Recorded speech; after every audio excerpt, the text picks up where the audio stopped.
Well, hello, and welcome to the Tony Kinnett Cast. It's good to be with you here on this wonderful December evening. I hope you're ready for a little bit on the newsy side of things because, boy, oh boy, are we going to deliver a couple of news things right on the top that we need to dig right into.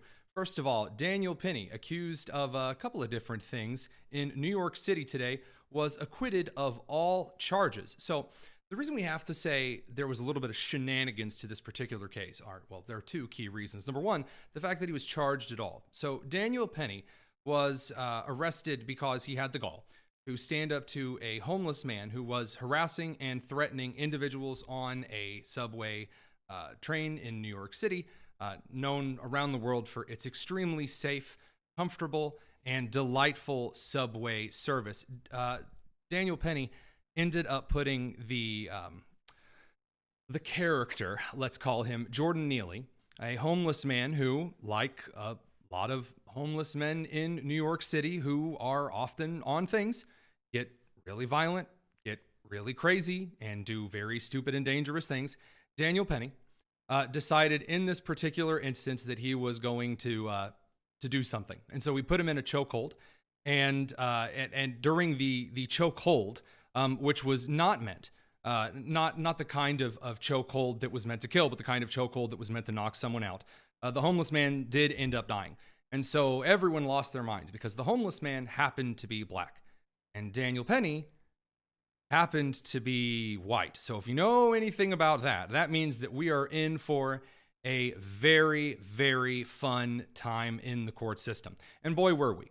We had BLM acting like BLM normally does, and there were a couple of key cast members in this particular play. First of all is DA Alvin Bragg, who is known for trying very weird laws in very weird ways in New York when he's not getting illegal aliens and criminals off the hook completely and just, allowing them to saunter around New York City. But if you're just like a normal person who has the gall to defend themselves, or even worse, those around you, oh, well, that's just terrible. You should, just apologize for being white or something. That's like, can you imagine just like not letting yourself get the living crap beat out of you by a homeless man or possibly killed, which happens all the time in New York City?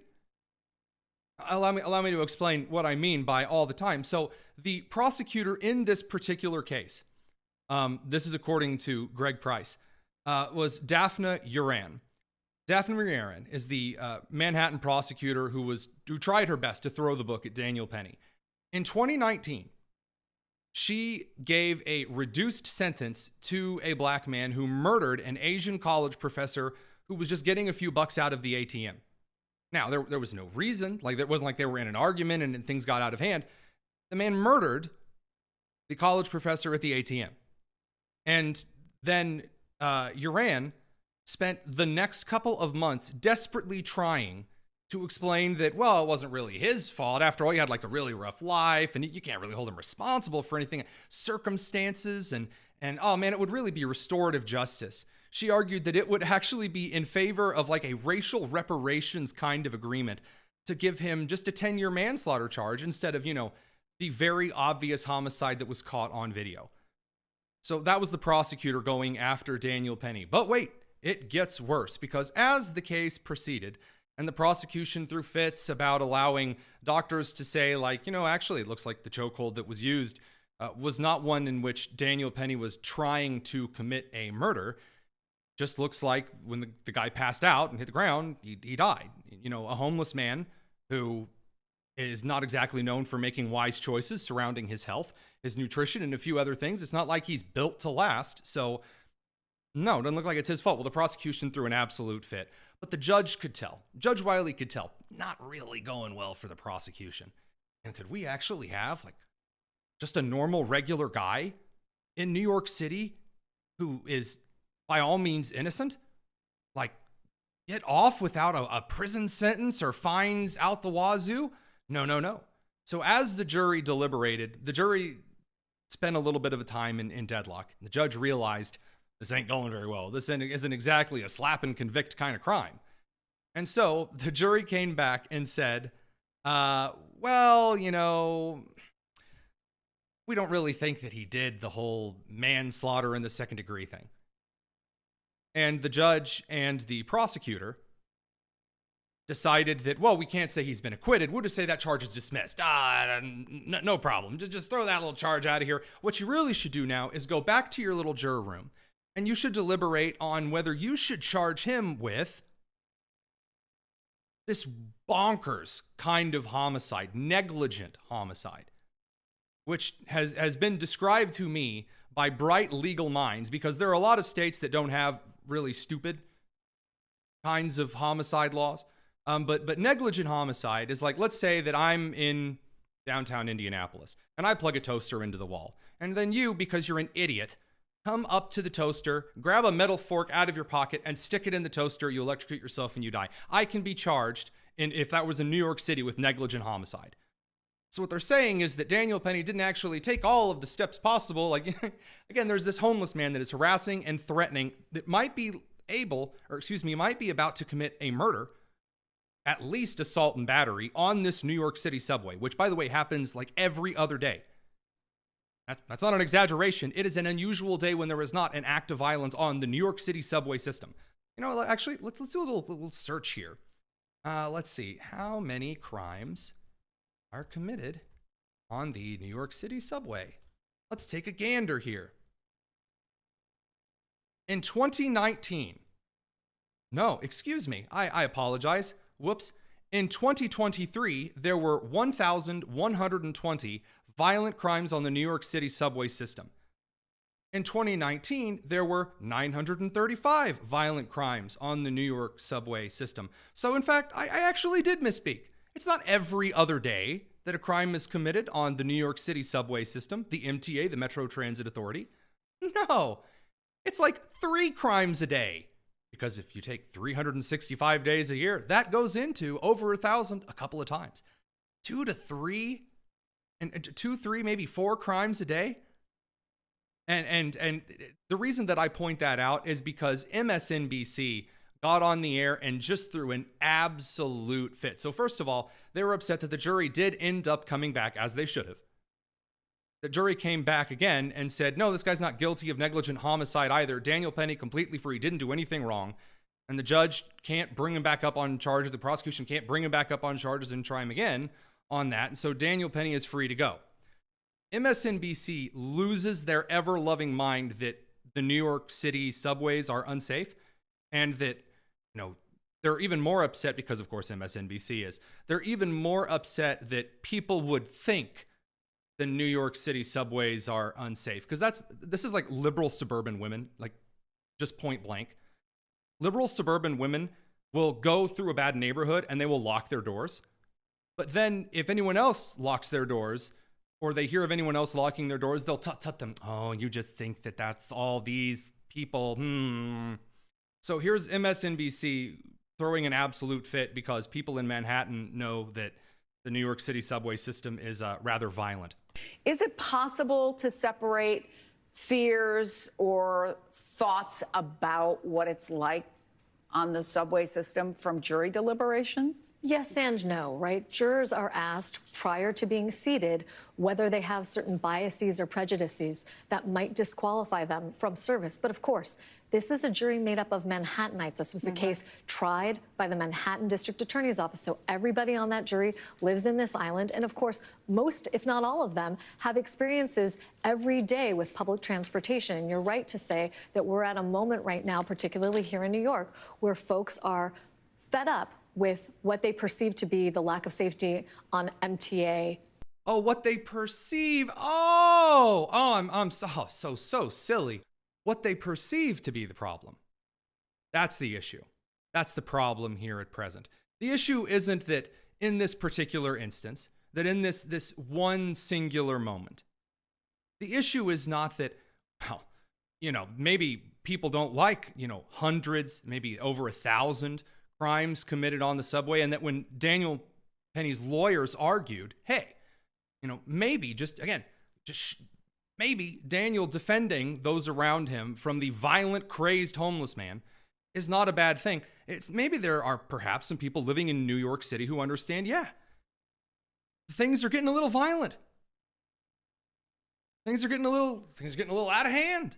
Maybe he didn't do anything wrong here. And MSNBC just can't stand it. So then they immediately run to the rally here. You know, they're gonna, oh, we've got to like jump in and swing in and save the day. Oh yes, thank God we got to swoop in here. And MSNBC's got to say, well, I mean, sure, you know, Daniel Penny, you know, didn't do anything wrong under this court of law, and MSNBC's been running around for ages and ages and ages and ages saying that when Trump was convicted, oh, then civil trials mean nothing compared to this great, you need to stand by the rule of law of these convictions. MSNBC throws a fit saying that, well, they really hope that Daniel Penny is sued civilly, which is, again, just absolutely patently bonkers. The breaking news here, Daniel Penny found not guilty. But Lisa, we also know that Jordan Neely's family had filed, I believe, a civil suit in this case as well. Does the verdict in this case impact that? Not necessarily. I mean, the law is rife with examples of people who are acquitted in criminal cases and yet find justice with respect to civil accountability. I think the best example of that is with respect to Ron Goldman being the man who was murdered alongside Nicole Brown Simpson. So I love they're now trying to, you know, swing through the OJ case. Fantastic, just beautiful nonsense here.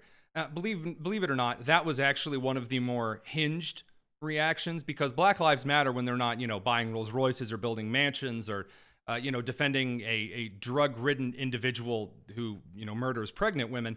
Oh, well, you know, aside from those valiant activities, BLM was losing their mind and decided to say that, again, Daniel Penny being acquitted, again, for defending those around him from a violent homeless man.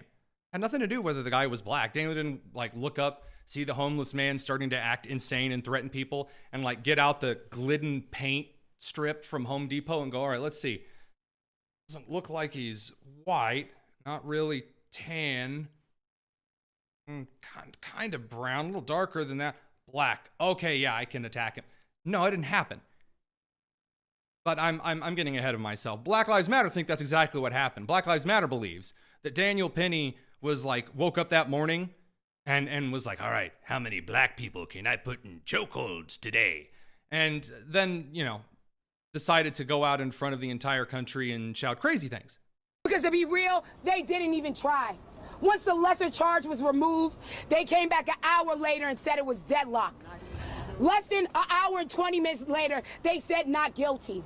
These wonderful white people, I hope they celebrate their Christmas while the Neely family is praying and asking God for comfort. God damn them and God damn America. Just lovely people, aren't they? I mean, just something about that. So a couple of things. Number one, first and foremost, I would like to point out that maybe the Neely family, instead of gathering around and going on an activism run, which again we'll get to in just a second, could have done a better job with Jordan, the guy who ended up being a crazy, insane, angry, violent homeless man. Just a concept. Number two, most cases in which there are juries who are deadlocked suddenly go from being deadlocked to unanimous within a couple of hours. That's very, very common. Usually it's because something has broken, as in like they've gone over a new piece of evidence, they've reviewed something, and they've all come to a conclusion. In fact, it is very unusual for like the what is it, like 12 Angry Men? Like it's not common to have the super TV Hollywood deadlock jury, but wow, Black Lives Matter activist who thinks that all jury like deliberations are Hollywood episodes. Imagine my shock. I am just absolutely aghast. So then, you know, again, of course, the idea that you demand, not that you really want, you ardently demand, backed up by violence, as we'll see here in a second. You demand that justice be served under the American system to your standards. And then if the justice system does not do what you want, not if it reviews the evidence and comes to a conclusion, not if the jurors vote, not if the law that was tried was upheld, but immediately you say, well, you decide to throw in a swear, just, you know, make yourself more intelligent, but you say, hey, well, you know, damn the jurors, damn them, those jurors, those Manhattan people. And then damn America. Yeah, it's a wonder nobody likes you. And it gets even spicier. I won't say that it gets better, because then this real winner gets up there and decides to say that what really BLM needs is vigilantes. So that's what we really need. We actually need some vigilantes getting out there and doing some crazy things in response. What we preach is unity, black unity. Stop begging this system to justify our lives. Stop begging this system for justice.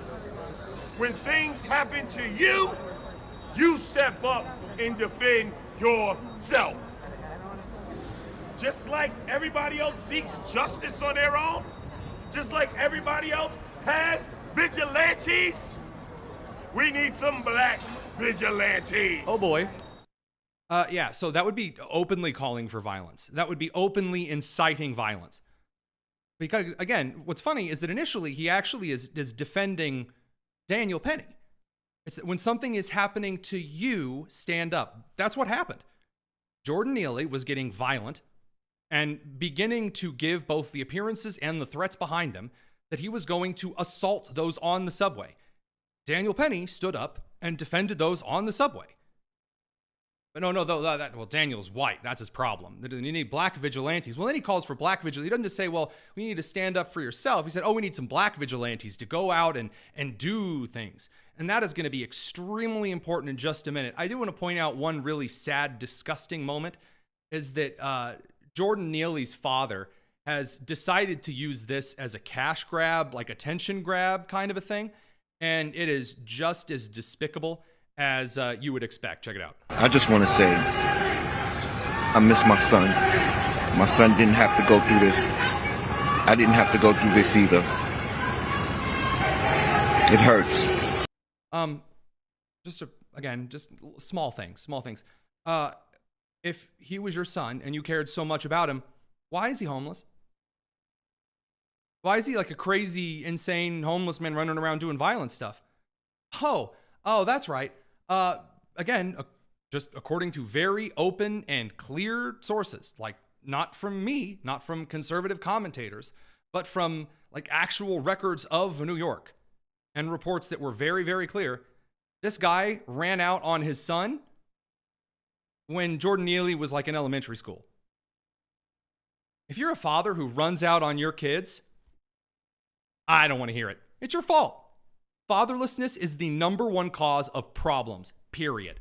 Fatherlessness, number one predictor of each and every kind of crime there is, bar none. That's just the way that it is. That's what the data says, that both objectively and through, so you have two kinds of data. You have quantifiable data and you have qualitative data.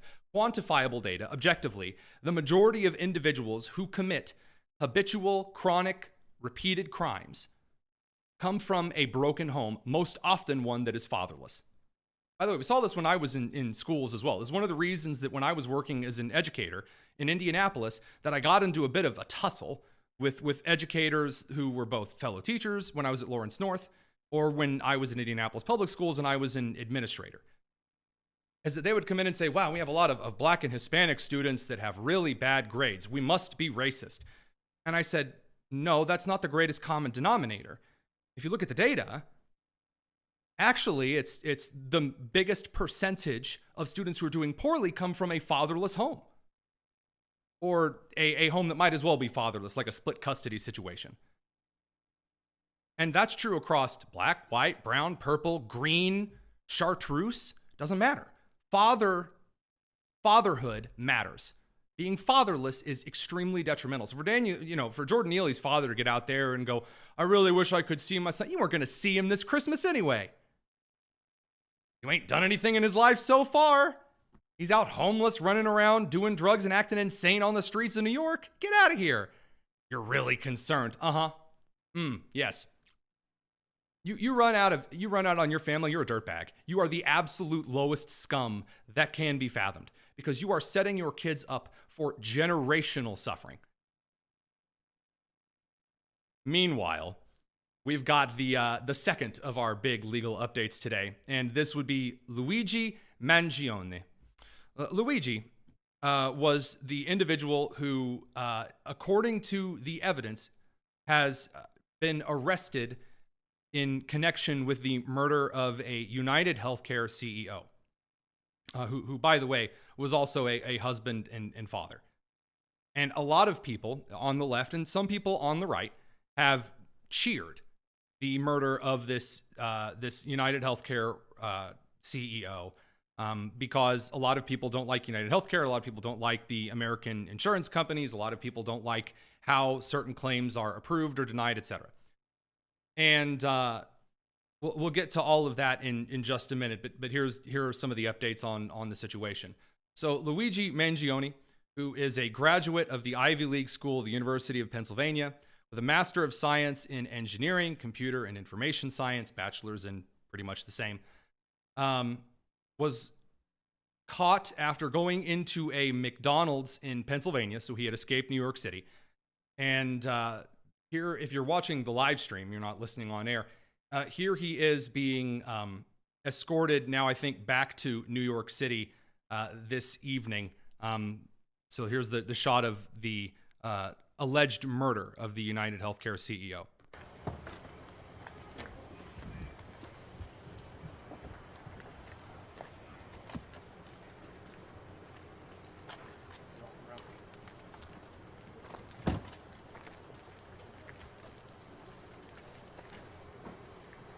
So just a real class act. And this brings us to the analysis of what this guy is like, what drove him to do this. And I said at the time, right after the murder of Brian Thompson, the former United Healthcare CEO, first of all, I thought it was expressly gross that immediately the first thing that a lot of individuals did was kind of run out and cheer a very different kind of vigilantism.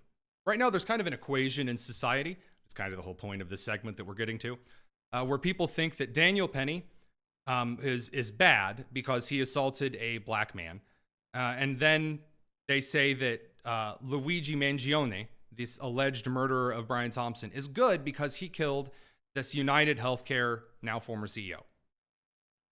So I guess in the middle, there's also a group of people who think that, you know, both things are good. Both kinds of vigilantism are good.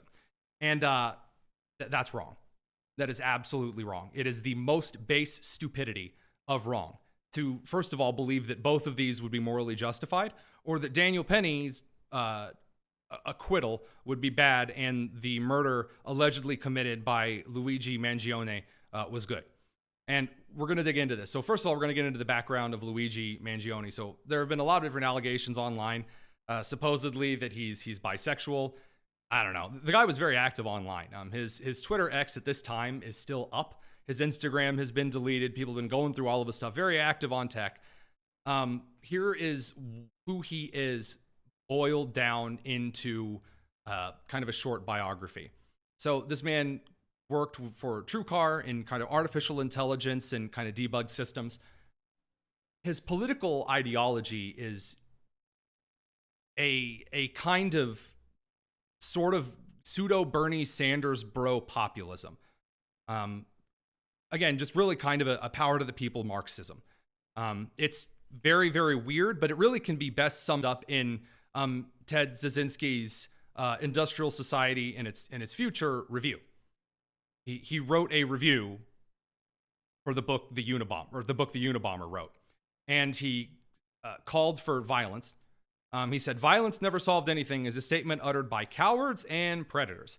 And then he says, when all other forms of communication fail, violence is necessary to survive.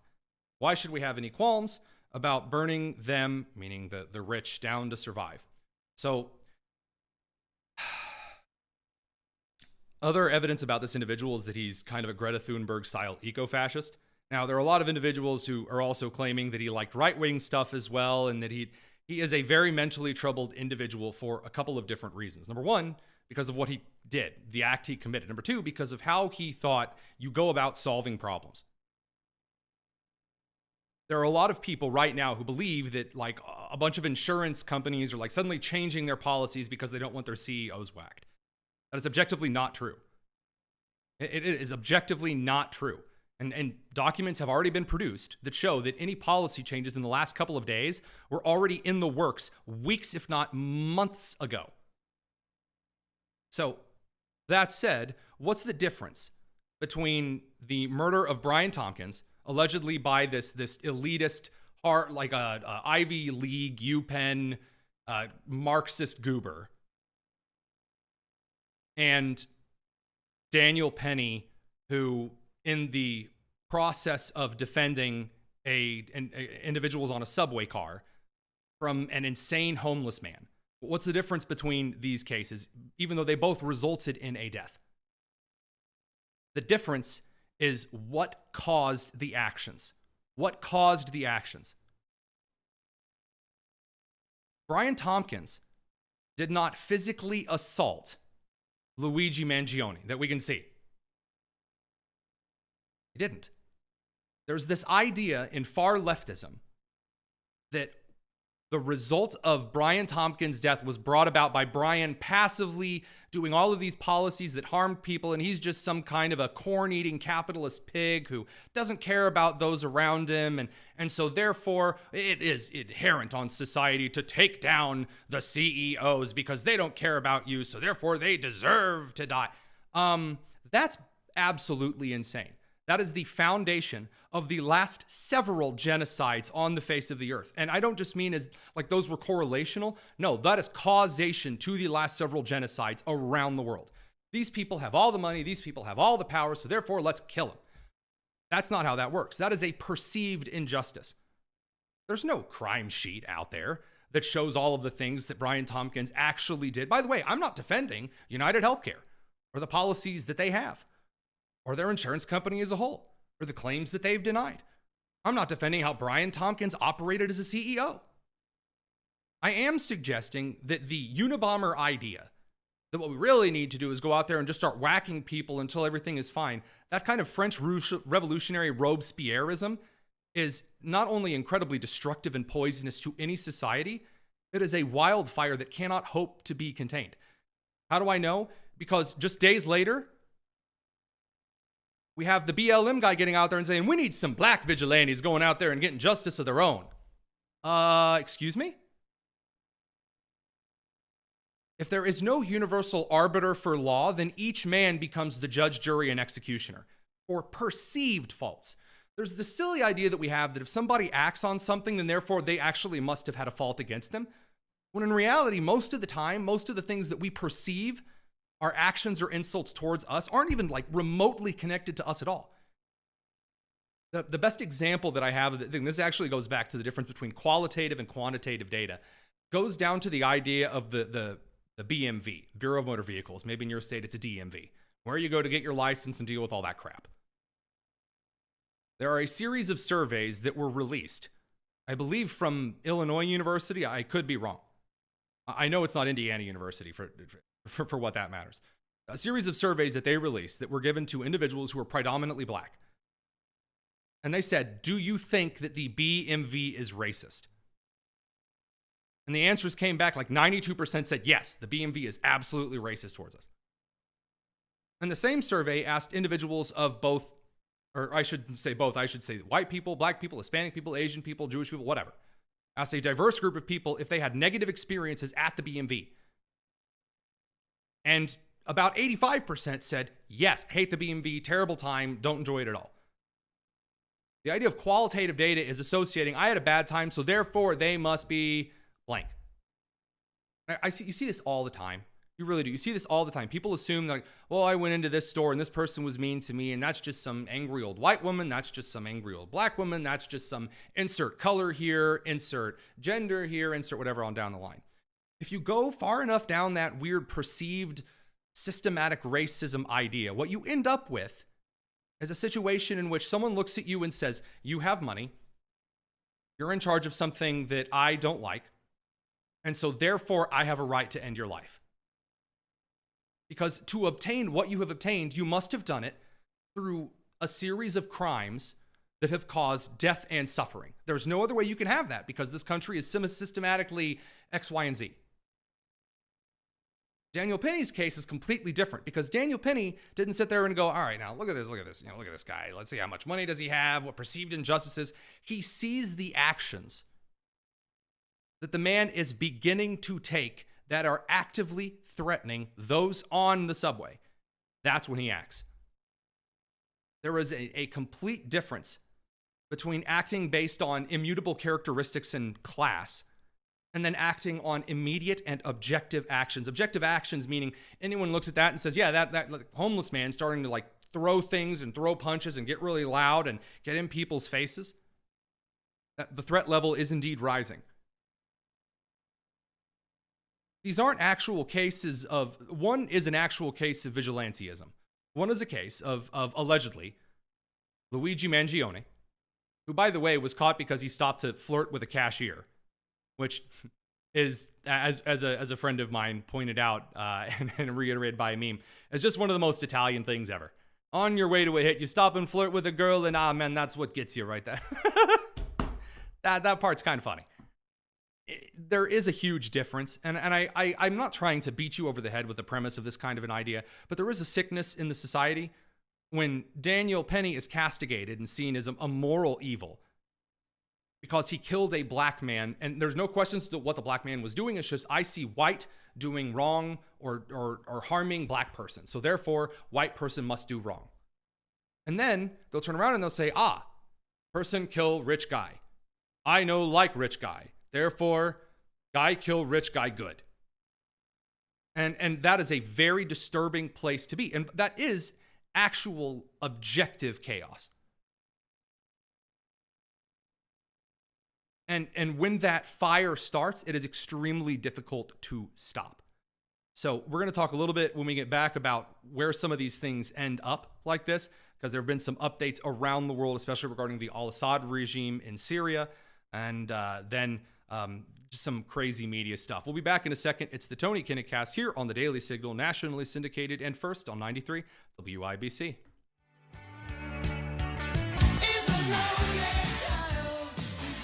All right, we've got a few other pieces of news that we need to dig into. So the Syrian regime of al-Assad has fallen over the weekend, and a couple of important things to point out here. First of all, it is okay in a foreign policy situation to look at the majority of actors. And by the way, the Syrian civil war is just, there are a lot of different actors in countries with varying interests and reasons for those interests, things of that nature.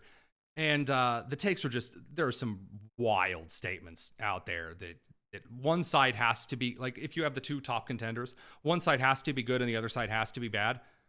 No, this is the Middle East. Like insane groups, lots of different parties of really awful people vying for control of a piece of land. That's like tale as old as time. That's a very common thing. So now that we've broken down Damascus and Aleppo, R.I.P. Gary Johnson, we have Joe Biden, who just out of nowhere just was rolled out of the nursing home up in front of the White House podium, given a good shot of what can either be described as heroin, maybe Cafe Bustelo coffee, or just, I don't know, some kind of formaldehyde. I'm not sure whether it's a stimulant or a depressant they shot him with, but Joe Biden got up and took credit for the Syrian dictatorship falling and like Shia rebels taking over. Our approach has shifted the balance of power in the Middle East through this combination of support for our partners, sanctions, and diplomacy, and targeted military force when necessary. As we all turn to the question of what comes next, the United States will work with our partners and the stakeholders in Syria to help them seize an opportunity to manage the risks. You know, for years, the main backers of Assad have been Iran, Hezbollah, and Russia. But over the last week, their support collapsed, all three of them, because all three of them are far weaker today than they were when I took office. Okay, so a couple of fun things here. Number one, the guy that is now like running one of the bands of rebels that basically has control over parts of Syria, is a former resident of Guantanamo Bay who we let go, and is a very terrible, awful person. Now, it's funny. He's come forward and, I'm actually kind of moderating now, and you're got pluralism, and the same kind of stuff that the Taliban, that Al-Qaeda, that all other kinds of terrorist groups say when they're coming into an area and they're in international news, and then they end up doing, the same kind of child marrying, woman beating thing that a lot of these terrorist regimes do because, they're Shia terrorist regimes. This is just a big mess. It is an absolute big mess. Biden, the idea that the United States, like in a calculated measure, has been slowly working Syria's destabilization. No, absolutely not. Russia and Iran and Turkey and all of the other groups involved with this, save maybe Saudi Arabia and Israel, maybe, have all done a very bad job in this particular region, this particular civil war. The reason that I say maybe about Saudi Arabia and Israel is because at some point, either Israel or Saudi Arabia just needs to go in and conquer it. There is an idea in foreign policy. And by the way, when I mean conquer it, I don't mean like the United States, Iraq, or Afghanistan wars, where like you go in and you try to build democracy. No. I mean like kingdom building, like you acquire it permanently. And you do what needs to be done to make sure that assimilation takes place and that the actors who are a problem, meaning the men of military age that are causing problems, are removed. That would be like what I mean by actual traditional war being fought. There's an argument to be made that Saudi Arabia or Israel could have actually gone in and like made a difference by taking some territory and ending some of these problems permanently. But that's, hindsight's 2020 kind of a situation here, because the chemical attack insanity and ISIS and the several groups backed by Turkey or backed by Russia or backed by Iran, all three of whom are horrible actors. All three of whom who are responsible for murdering Christians in the Middle East. Russia, yes, they have been responsible directly for supplying arms to groups that murder Christians in the Middle East. And by the way, we did as well back when, we were arming the Mujahideen. But, just fun tips for history. Iran, of course, absolutely awful and terrible. The last of its proxy networks, being Hezbollah's, kind of stuttered and failed. So my bold prediction for the next couple of years, I don't really see the Iranian regime, which is already kind of teetering on a knife's edge under a very unruly populace. I don't necessarily see the Iranian regime lasting over the next 4 years. I certainly hope that the people rise up against this Shia dictatorship, because Shia terrorism, hyper-fundamentalism, is a threat to anyone that it comes in contact with. And by the way, including Sunni Muslims, for example. So an absolute mess over there. Biden coming out to claim credit over it is just chef's kiss, of course. Fantastic. By the way, it was his boss who came out there and said, I tell you what, we'll have a red line. And if al-Assad comes out and uses chemical weapons, we will intervene. And then he used chemical weapons, and one was like, well, I gotta go watch March Madness. Vladimir Putin, my buddy, my pal, he will take over. And then Vladimir Putin continued propping up the al-Assad regime. Hey! So, just insane. Speaking of insanity, because I'm just that good at segues, the media is, I wouldn't say already losing their minds over Trump.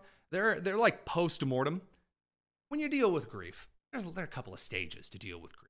There's the denial stage, then there's the anger stage, and the bargaining. Oh, what if I do this? Will you stop? The media is just like stuck on the anger stage forever. And in a couple of fun ways. So first of all, CBS News had just one of the most bonkers, bizarre fact checks that I have seen in a long time. Well, fact check. So I want to make sure that I get this worded exactly correct. So first of all, they are claiming in a December 7th article that Trump's border czar claims that Mexican cartels killed 250,000 people, or excuse me, 250,000 Americans with fentanyl. Here's a fact check. And then in the article, first of all, if a news outlet is writing a headline or a tweet, and they are saying, this person said this number, and it's the rounded number, right? It's not actually like the detailed number. They're saying a big number, 250,000 people. Here's a fact check. What does every person with any shred of common sense whatsoever assume the article is going to be about? Well, actually, it's a lot less. That's the kind of idea, right? Oh, actually, it's a lot less that's a problem. Really, it's far fewer. The article actually states over 334,000 people in the U.S. died from drug overdoses involving synthetic opioids such as fentanyl over a nearly 10-year period from 2013 to 2022. So they're mad at him because he rounded down, but they framed the article like he rounded way up. I don't understand who they're... Also, I love they're using the term border czar. Like suddenly that's allowed again. Hey, congratulations. Just losing their minds over things that Americans are really set on being solved. The fentanyl crisis is causing, by the way, a large amount of the drug overdoses and the instability that is resulting, if not in an overdose, in the kind of insane homicidal actions that, for example, take place on New York City subway trains, or perhaps assault officer Derek Chauvin in Minneapolis, old St. George Floyd, that kind of a thing. We could probably solve a lot of that, if we actually decided to take the cartel, which currently operates the Mexican state of Sinaloa, seriously. Again, just a thought, not exactly an insane thought, kind of a very easy thought that one might reach that conclusion if they had two brain cells to rub together. But Trump made the decision to go on Meet the Press with Kristen Welker, and she spent the entire interview not learning any lessons at all.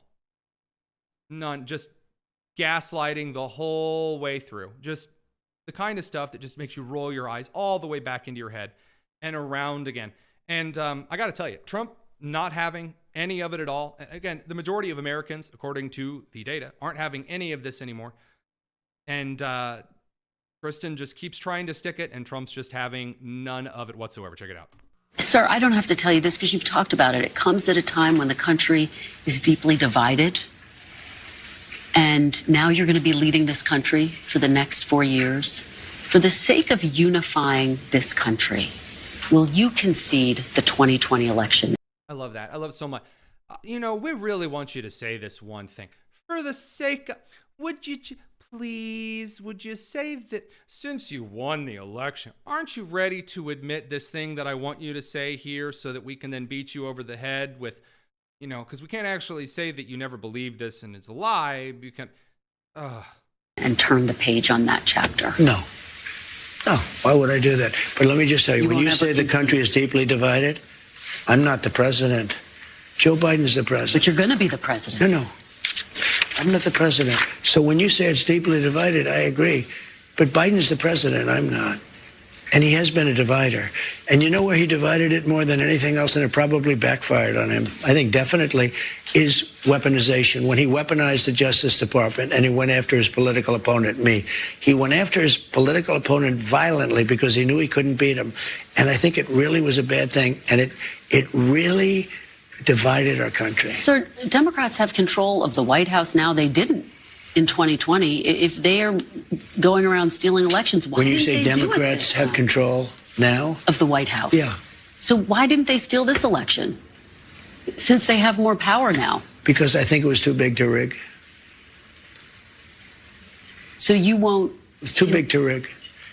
To the people who say that you're now directing your Justice Department to investigate 2020, and they want to move on. Very capable. I think Pam is going to be great. Precious resources. By the way, is that what you want them to do? Just so you know, I have the right to do that, but I'm not interested in that. Oh, you're not. You're not going to do that. I'm not interested. Okay. I have the absolute right. I'm the chief law enforcement officer. You do know that. I'm the president. But I'm not interested. I love that so much. So, just for if just a couple of cool points here. As someone who does interview individuals, and occasionally those interviews get a little bit confrontational, continuing to gaslight someone over and over and over and over, well, aren't you feel this way for the sake of unity, so you're not gonna, if you say so 3 times in a row, you're a garbage journalist. You're a garbage journalist, one right after the other. This kind of nonsense is the reason that Americans are shutting off the Sunday shows, and the reason that 2024 was kind of the podcaster election. was the small independent journalism election, is because this media apparatus who ignores illegal immigration, that ignores rampant crime, that ignores the drug problem, that ignores inflation, that ignores the harmful federal regulations, that ignores the international crises, that ignores, et cetera, on and on down the line. Every single federal department is just an absolute disaster. Instead of actually discussing those issues, well, how could you do? I mean, Americans are so divided right now. And Trump says, correctly, the one thing that completely throws her off her rocker, which is, who's the president right now? And she refuses to say Joe Biden's name, because she's not going to actually suggest that, well, do you think that, Biden should have done a better job of bringing the country together? That's the kind of question that she would have asked Biden. If she were asking Biden during the transitionary period, whether she thought that Trump should have done a better job, that's exactly the kind of questions that Biden was asked at that time.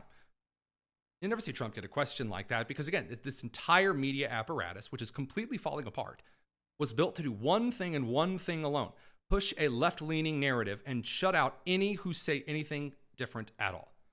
Now, they no longer hold the keys. You don't have to buy a subscription to your local USA Today, Gannett Star outlet paper. You don't have to. You don't have to turn on your local numbered station affiliate of ABC or MSNBC or CBS. You don't have to turn those stations on. You can go to a variety of places to report information. Now, do you have to do a little bit of sifting? Have to do a little bit of looking over your shoulder to make sure that you're getting the right information and that you're not being, your leg's not being pulled? Yes, you do. I would argue that that's a good thing anyway, though, because people who take everything at face value annoy me. And by that, I mean, I'm so sick of seeing things like the Facebook messages. Facebook says that if you don't copy and paste this, then they'll start charging you in 24 hours. I don't give permission. No. Don't believe anything. But by the way, if there's something that you take from tonight's show that you think isn't, particularly interesting, you feel the leaning from the Lord to go and share it with someone else, I would suggest that you fact check me first. I'm just kind of a hot take. Don't take my word for it.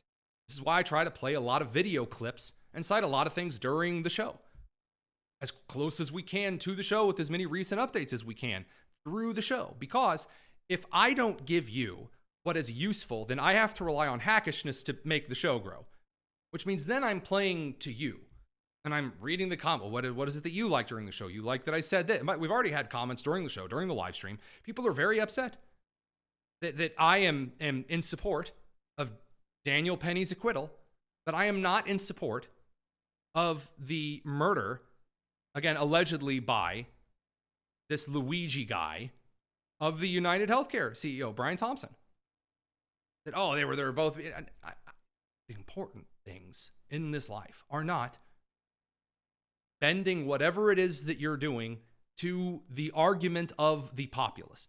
This is one of the things that populists really struggle with on the left and the right. The idea that, there's this particular opinion and it's unpopular. Now, in life, there are a lot of unpopular opinions. Absolutely. Sometimes there are political ways to address the unpopular opinion. For example, not hinging your entire campaign around that thing. Carrie Lake learned this in Arizona. Well, excuse me, Carrie Lake actually hasn't learned any lessons. Carrie Lake continually flunks at learning this lesson. So Carrie Lake ran for governor and she lost, and she blamed it on the election being stolen. Then she ran for the United States Senate. Trump carried that state. Carrie lost that election in part because she never shut up about how the election was stolen. She built her entire election around that. People in Arizona wanted her to talk about other things. They wanted her to talk about the economy and immigration and about good governance. Carrie Lake didn't want to talk about any of that. It was all the Carrie Lake show, the whole election.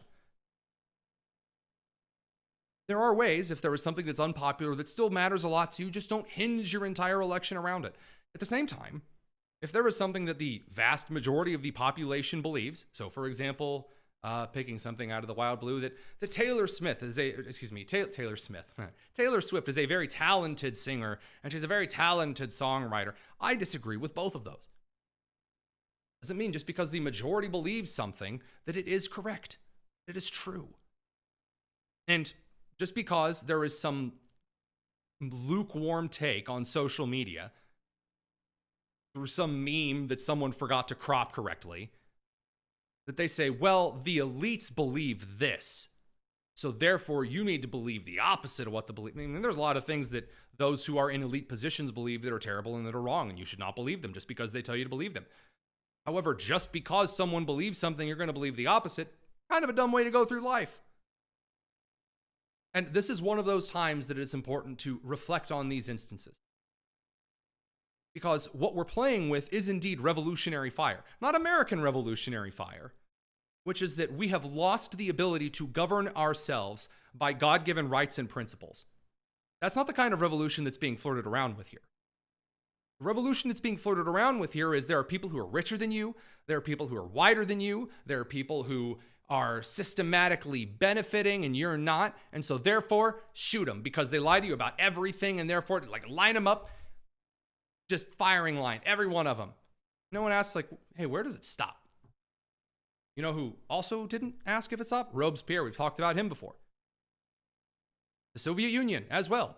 Most of the guys who were out there, cheering on the revolutionary angle end up being shot in memory hold. When you play with populist revolutionary fire and you start abandoning the principles of law because I really think that he's a bad guy, I'm going to kill him, and you're not acting on actions. Again, the use of force is not the issue. If someone breaks into your house, someone accosts you on the street, and they are in the process of committing a violent action, then by all means, defend yourself with lethal force if necessary. That is your God-given constitutional right. If you were defending against governmental tyranny, absolutely. You don't like a CEO, so you're going to off him? I know it's not one of them. Not one of them. It's not. If the CEO comes at you with a knife or says, hey, I'm going to stab you with a knife or I'm going to shoot you with a gun, totally different. Totally different. See, then it's about the action, not about, well, I've done the calculus that this person's race and how much money they're making and who they're working for, and it allows me to decide that I'm going to go out there and off them. No, that is not indeed a thing. That is anarchic and flirting with the very worst of the Marxian revolution that has been responsible for millions of deaths over the last century alone. So no, you don't actually have to go along with something because someone's like, well, that Brian Tompkins was a bad guy. Maybe he was. Might have. Yeah. And if he committed crimes, then we should have a Congress that actually does something for once and brings him before Congress. And if they find him in violation of crime, he should have gone to prison for decades and decades and decades, or whatever crime and punishment that Congress, whatever punishment for said crime that Congress might have meted out, or a federal court or a state court might have. And if you get out there and you suggest, well, but no state court was going to do anything, no federal court was going to do anything, no congressman was going to do anything. Okay, you are a sovereign citizen. You have a vote. Get out there during the primary and get someone better into office. Well, but no, not enough people come out during the primary. I am one of the people who complain about that all the ding dong time. And so therefore, around primary season, it is on me to get as many of you out to vote for who I think is best for the primary as possible. That's how you change the system. You do, because that is how the constitutional framers, the founding fathers, set our country up to be amended. There was an entire election, a mandate. That Trump was, I remember, Kamala's going to win. It's not even going to be close. They're not going to let Trump win. They're never going to do it. And then people came out in droves and they voted Trump into office. Too big to rig. And now he's in the process of appointing people. You say, well, but the senators aren't going to appoint him. So go elect better senators. There are already pathways in place. Already pathways in place. And believe me, if there is something United Healthcare is doing that is disgusting enough, if enough people boycott United Healthcare, just like conservatives boycotted Bud Light for Dylan Mulvaney, things would change. Going out there and just offing the CEO of United Healthcare is not going to create bridges of trust. It's going to create a system of fear and retaliation. And if you think, well, fine, because they don't care about me anyway, that is the most childish toddler way to view absolutely anything in this entire life. And what it causes is the same kind of revolutionary violence that will eventually come for you. It will, because it always does. It always does. 1984, George Orwell is Winston Smith, who George Orwell is writing from the point of view of, is a member of the party. and he lives in fear. He's part of the Marxian revolutionary class who is running things. The proles don't get to tell Winston Smith what to do at all. Proletariat. Just because you do, well, I'm on the side that wants to kill the CEOs. They'll never come for me. Okay. If people think that they can get things via just violence completely outside of it all, they can just walk up, shoot it, and take it. What's going to stop them from coming to your house and taking it? Oh, because you believe the same things they do politically. Oh, okay. How did that work for those businesses that flew Black Lives Matter flags during the Summer of Love? After George Floyd? Remember? All the businesses that said, please don't hurt me. We support you. I vote Democrat. Black Lives Matter. Hey, those windows, were they still intact the next morning? Oh, no, their businesses were burnt to the ground. When I was in Chicago and I was watching all of the pro-Hamas idiots that were marching around the city, I was in the front of the line documenting what they were doing from the front of the line, helping to lead this goofy protest through the city. The people of Chicago in those neighborhoods were cowering. There were children peeking out from curtains. I'll never forget, this one neighborhood right next to the park where the outside perimeter to the DNC was pierced. It was on that road to that park. And kind of almost like brownstonian kind of buildings. There was a little girl's face. It was peeking out, dark eyes. That's all I remember. Just that she was peeking out. She was terrified. You think her parents were big Republicans? These people do not, revolutionary populism does not care what you believe. It is the have and the have-nots. And you have. Yes, you do. If you can eat, if you can afford clothes on your back, and if you have a place to sleep, you're one of the haves. And if you think that I'm wrong, okay, when is one of the last time that one of the Marxian revolutionaries who think that they're going to go live a life of an artist on their government-appointed farm someday? When have those people ever been rational ever before? Once. Anyone?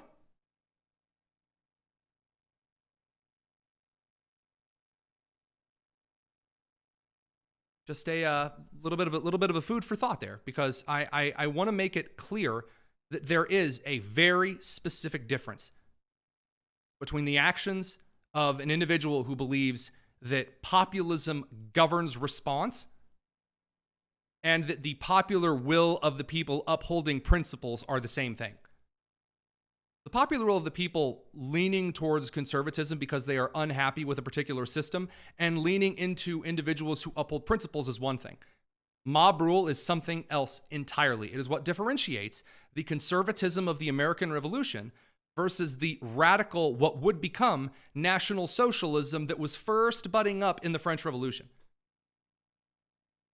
And that's not just, that's not just food for thought. That's the entire meal on this particular instance. So we'll be back tomorrow.